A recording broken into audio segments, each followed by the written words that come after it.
për diasporën. Dje kanë qenë protestus më të flakë. Ju bëjni thirrje, Shqipëria ka nevojë sot më shumë se kur për ju. Unë e di që jeni patriot me shpirt siç jam dhe unë dhe koha ka me tregu. Por patriotizëm nuk është vetëm flamuri, nuk janë vetëm fjalë e bukura në internet. Patriotizëm është kur Shqipëria ka nevojë dhe ne përgjigjemi. Ju bëj thirrje ta mirë kuptoni. Të konsideroni, jeni popull i zgjut. Qeveria ka fut gjithë mekanizmat me përçakët protest. Tregoni zgjuarsi. Bashkohuni me gjithë ne. Edhe në qoftë se ka spiun e pislik te ju dhe këtu, bashk nuk në arsojnë dot.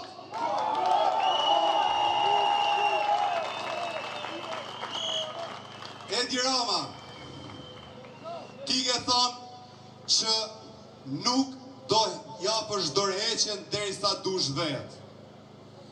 Ti ke thonë që ke marrë 800.000 vota.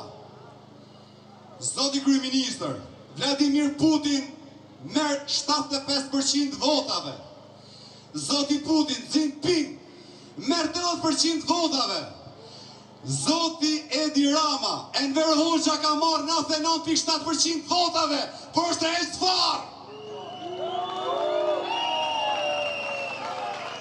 Më ka ardhur ndërmend Musineko Galari, për gjithë ata që nuk e dinë, është një shkrimtare mirë njohur, shqiptare patriote, që është burgos për 15 vite. Nga një sistem si ky, Musineko Galari i tha Enver Hoxhës, pasi e pa që po hiqte patriot, intelektual, inxhinier, po i largohej nga Partia Komuniste. Zoti kryeministër, me Kovaç dhe Teneşeci do ndërtosh Shqipërinë?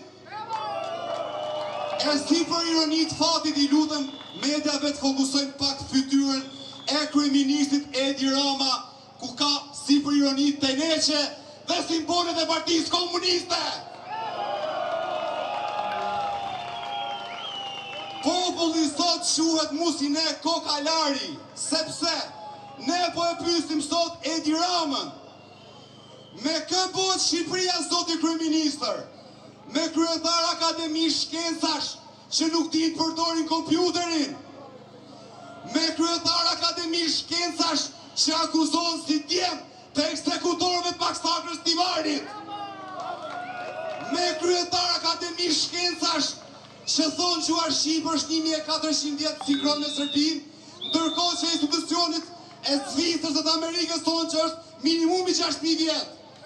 Dhe ky është Skënder Gjinushi. Skënder Gjinushi, motra dhe vëllezër, që sot e kena kryetar akademie në protestat që ndoshta ju nuk i mbani mend, të 91-shit kur është rrëzu regjimi komunist, ka qenë krah për krah Ramis Ali. Zoti Edi Rama, me këtë do e bësh Shqipërinë, me ministre që i duhen 10 vjet me e kuptu që si e Skënderbeu, por që je Hamzaj, si e Elisa Spiropali, burri i të cilës ka marrë 100 miliona euro tendera publik. Me këtë do e bësh Shqipërinë, zoti kryeministër.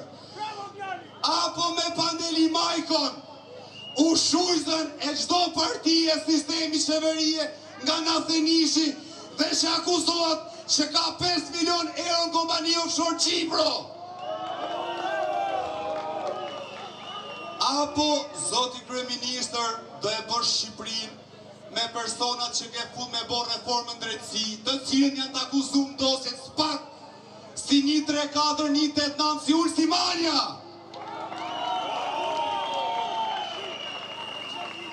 Pra, zoti kryeministër, si që shikon dhe vetë, ky popull pas ka një kronologji në ngjarjeve.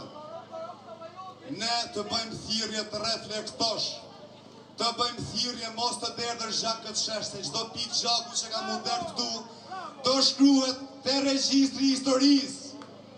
Zoti kryeministër, reflekto për hir të vajzave, djemve, të shqiptarëve, se ti je shqiptar do apo s'do ti. Kam një thirrje për Parlamentin Evropian. Ne jemi popull evropian dhe kjo protest e ka demonstruar mas miri. Ju lutem të gjithë eurodeputetëve, mani një shëndrim, pozicionohuni në krah popullit më europian dhe jo një diktatori. Kam thirrjet dhe për ambasadorin e Shtetit Bashkuar të Amerikës, Eric Wendt. Ai ka një kulturë ushtarake dhe e kupton. Zoti Erik, kur një diktator e shtyp popullin e vet, cila është rruga që mund ta rrëzojmë atë diktator? Ne e dim që është protesta. Dhe ne kena protestu deri në fund. Të lutem zoti ambasador, parandalo çdo konflikt, çdo incident. Ambasada duhet ndërhyjë sepse ne jena populli më pro-amerikan në Europë. Dhe ky popull pro-amerikan ka nevojë sot më shumë se kur për aleatë e saj. Prandaj ju bëj thirrje krejt shqiptarisë, kam një kërkesë falje në emër të qeverisë tonë që nuk na ka përfaqësuar që na thënishin. Kam një kërkesë falje për shqiptarët e Ulqinit, shqiptarët e Kumanovës, shqiptarët e Preshevës, shqiptarët e Çamërisë, shqiptarët që janë të vujt çdo tre, dhe që ndihen pa përfaqësuar në Nish, në Sanxhak, në Shkup, Kumanov. Ne na shoh zemra për ju, për të mollin zot. Por kena qeveri kundërshtare, qeveri armike. Ju bëj thirrje ta bashkoni nga çdo tref shqiptare të arrzojmë këtë diktator. Ja ftyra. Ja logot komuniste, ja kush është ftyra. Ja kush është ftyra jon. Ne kena ftyrë me rrudha, ftyrë me halle, se kemi jetu me sakrificë. Nuk kemi shku deputet 130 kg e nuk kemi dalë Kim Kardashian. Prandaj zoti e bekov Shqipërinë. Ju lutem bashkoni kudo që jena. Rama në burg, Berisha në burg. Rama në burg, Berisha në burg.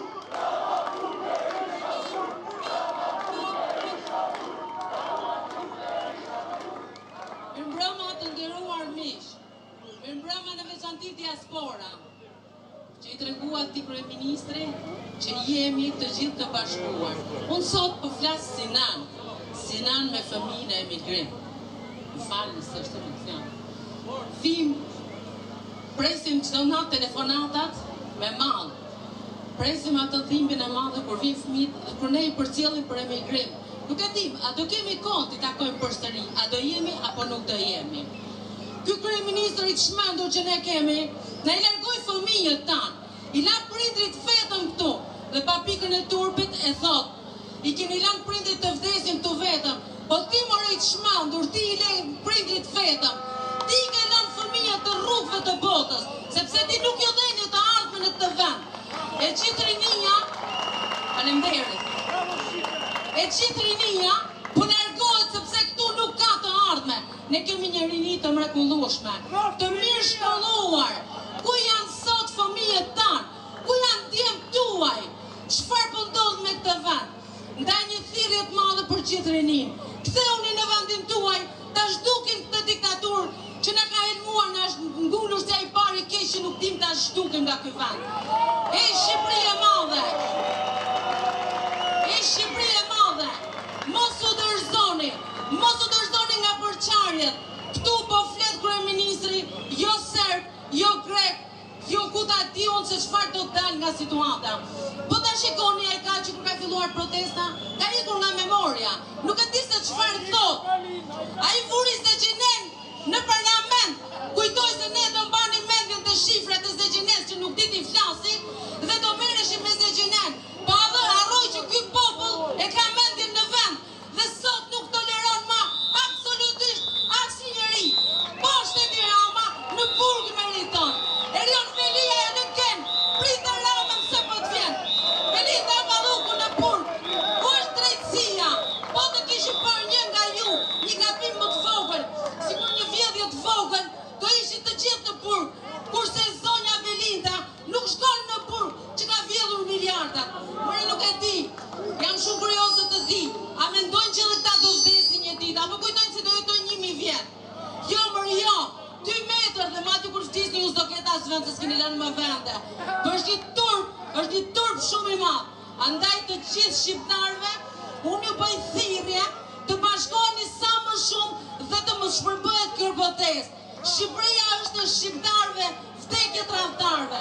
Rama në burg, Belinda në burg, a dhe diçka.